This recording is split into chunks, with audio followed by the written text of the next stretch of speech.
পাকিস্তানের বৃহত্তম শহর করাচিতে প্রবল বর্ষণ এবং বন্যার কারণে এক বিপর্যস্ত পরিস্থিতি সৃষ্টি হয়েছে। গতকাল মঙ্গলবারের বৃষ্টিতে শহরের বিভিন্ন এলাকায় ৮০ থেকে ১৭৮ মিলিমিটার বৃষ্টি রেকর্ড করা হয়েছে, যা ১৯৭৯ সালের পর সর্বোচ্চ।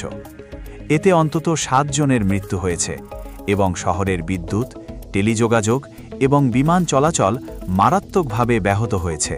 রয়টার্সের দেওয়া তথ্য মতে করাচির সড়ক এবং ড্রেনেজ ব্যবস্থা এই অতিরিক্ত বৃষ্টির চাপ সামলাতে না পারায় ব্যাপক জলাবদ্ধতা এবং যানজটের সৃষ্টি হয়েছে। শহরের বিভিন্ন এলাকায় বিদ্যুৎস্পৃষ্ট হয়ে ভবন ধসে পড়ে এবং সড়ক দুর্ঘটনায় প্রাণহানির ঘটনা ঘটেছে। জাতীয় দুর্যোগ ব্যবস্থাপনা কর্তৃপক্ষ এনডিএমএ করাচি এবং অন্যান্য দক্ষিণাঞ্চলীয় জেলাগুলোর জন্য বন্যা সতর্কতা জারি করেছে এবং আরও ভারী বৃষ্টিপাতের পূর্বাভাস দিয়েছে। এমন পরিস্থিতিতে করাচির বাসিন্দাদের ঘরে থাকার পরামর্শ দেওয়া হয়েছে। শহরের সড়ক এবং ড্রেনেজ ব্যবস্থা সংস্কারের জন্য কর্তৃপক্ষের দ্রুত পদক্ষেপ প্রয়োজন, যাতে ভবিষ্যতে এমন দুর্যোগ মোকাবিলা করা যেতে পারে।